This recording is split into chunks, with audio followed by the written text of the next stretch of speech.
Exercício 41 do capítulo 20, segunda lei de termodinâmica, máquinas térmicas e refrigeradores. Exercício muito interessante. Tá? A figura mostra uma máquina miraculosa, tá? Com eficiência de 90%, tá? Que trabalha entre as temperaturas T1 400 Kelvin e T2 200 Kelvin. Então, onde está essa máquina miraculosa? Está aqui, essa daqui é a máquina miraculosa, na verdade está aqui, certo? Máquina miraculosa. Ela está trabalhando entre duas temperaturas, T1, que é 400 Kelvin, e T2, que é 200 Kelvin, certo? Ela arranca uma certa quantidade de calor da fonte quente, então essa daqui é a fonte quente, e joga uma certa quantidade de calor Q2 na fonte fria, certo? A gente sabe que a eficiência da máquina térmica ela é dada pelo calor, pelo trabalho que a máquina realiza, certo? Está aqui o trabalho que ela está realizando, está saindo aqui, dividido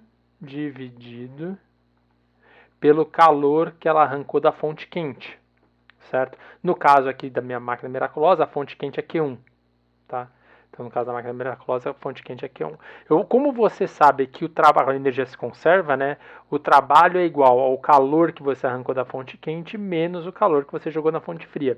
Se ele está falando que é 90%, significa que eu tirei, sei lá, 10 joules de calor aqui da fonte quente, 9 joules estão indo como trabalho e 1 joule está indo para a fonte fria, certo?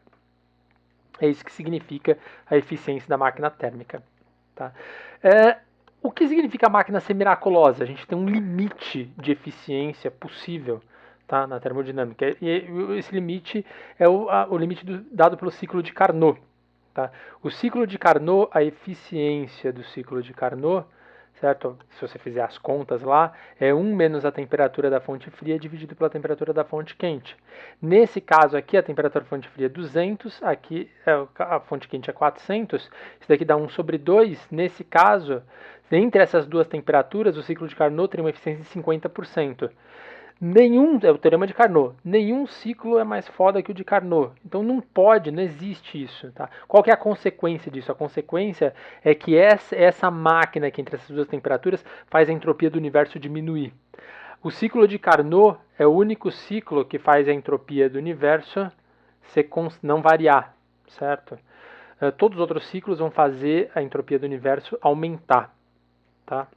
Mas que seja, então tem uma máquina miraculosa que está arrancando o calor da fonte quente, está jogando na fonte fria. Se eu fosse representar esse ciclo aqui, de fato, entre essas duas temperaturas como ciclo de Carnot, eu precisaria arrancar mais calor da fonte quente, então é um excedente que está faltando aqui, tá? Para realizar a mesma quantidade de trabalho, tá? Para chegar nos 50%. Aqui está dando 90%, então até que está fora de proporção, né? Mas você entendeu, tá? Daí, o que você está fazendo com essa máquina miraculosa? Você está usando essa máquina miraculosa para alimentar um refrigerador de Carnot, que é o melhor refrigerador que você poderia ter, real, certo? E esse refrigerador de Carnot trabalha entre essas temperaturas, T3 e T4. Então, T3 é a temperatura da fonte quente, aqui o refrigerador de Carnot está arrancando o calor da fonte fria e está jogando calor na fonte quente. Então, repara que o calor que vai para a fonte quente é maior do que o calor que você arranca da fonte fria, né, pela conservação de energia, porque você injeta trabalho na máquina, certo? Arranca uma certa quantidade de calor da fonte fria e somando esses dois é o calor que vai para a fonte quente. Tudo bem? Se fosse um outro refrigerador, que não fosse o de Carnot, eu conseguiria arrancar menos. Deixa eu pintar de preto aqui, eu arrancaria menos calor da fonte fria, então a linha estaria mais aqui. Para a mesma quantidade de trabalho injetado, seria onde eu estou rachurando aqui, eu não arrancaria esse pedaço aqui, se fosse um outro refrigerador real. No caso do meu refrigerador, se eu tivesse um refrigerador miraculoso, eu conseguiria arrancar mais calor da fonte fria do que o refrigerador de Carnot, que é impossível. Tá, isso significa que eu estaria violando a segunda lei da termodinâmica. Tá? Esse sistema todo aqui está violando a segunda lei da termodinâmica. Mas tudo bem. Daí ele pergunta, qual é a razão entre Q3 e Q1? Tá? Na verdade, esse exercício está perguntando isso para poder responder a segunda questão. tá? Para ficar fácil de responder a segunda questão.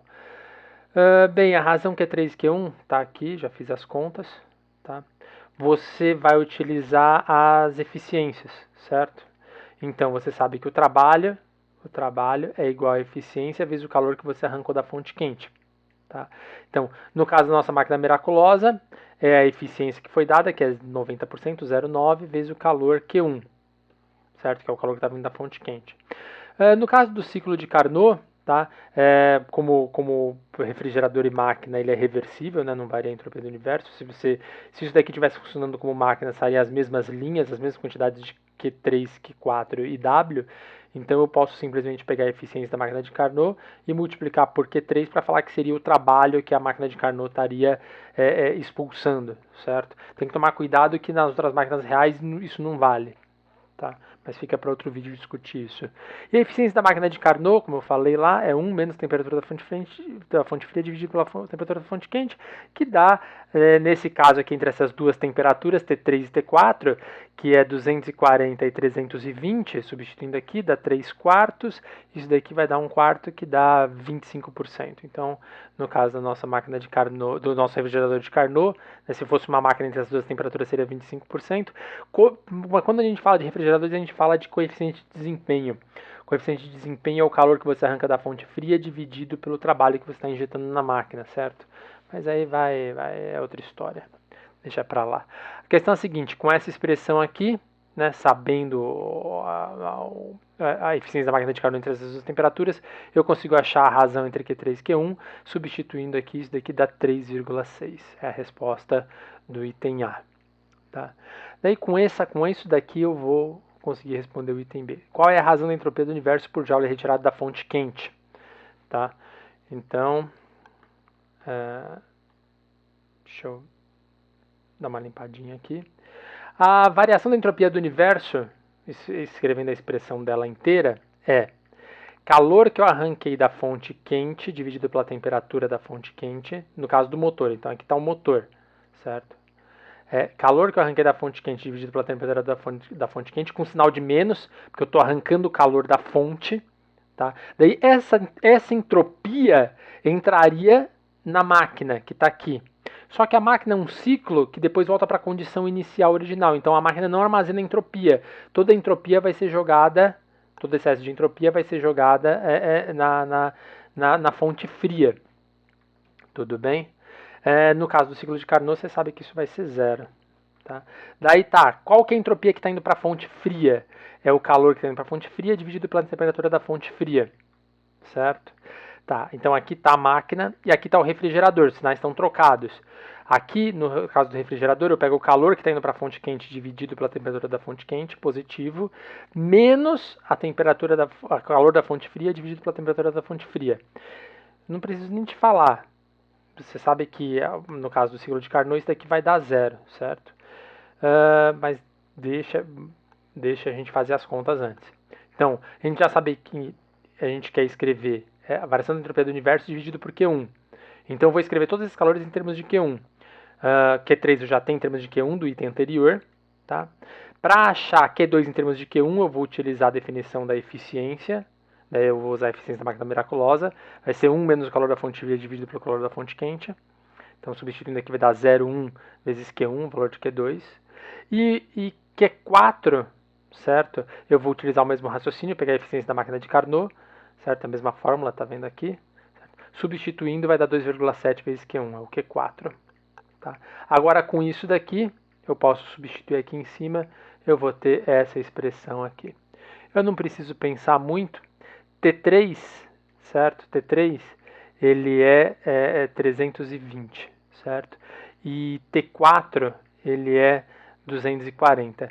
Se você substituir aqui, esse termo com esse termo aqui, vai dar zero, certo? Você consegue simplificar aqui, vai dar zero. Se dividir por 4 em cima, 4 embaixo, dividir aqui por 3 em cima e 3 embaixo, vai dar você consegue ver que dá o mesmo resultado. Então, basicamente, a contribuição à variação da entropia do universo está dando por aqui. Você repara que eu estou arrancando muito mais entropia do que eu da fonte quente do que eu estou jogando entropia na fonte fria, porque realmente a minha máquina é miraculosa. e quando eu faço as contas, né, por Joule dá um valor negativo. Como a variação da entropia do universo é negativa, isso aqui obviamente viola a segunda lei da termodinâmica, que diz que num processo físico, né, a variação da entropia do universo ela é maior ou igual a zero, certo? Não tem nada que eu consiga fazer que vai fazer a entropia do universo, a variação dela ser menor do que zero. É isso aí, espero que você tenha aprendido alguma coisa aqui de máquinas e ciclos termodinâmicos. Esse é um problema bem interessante, bem ilustrativo.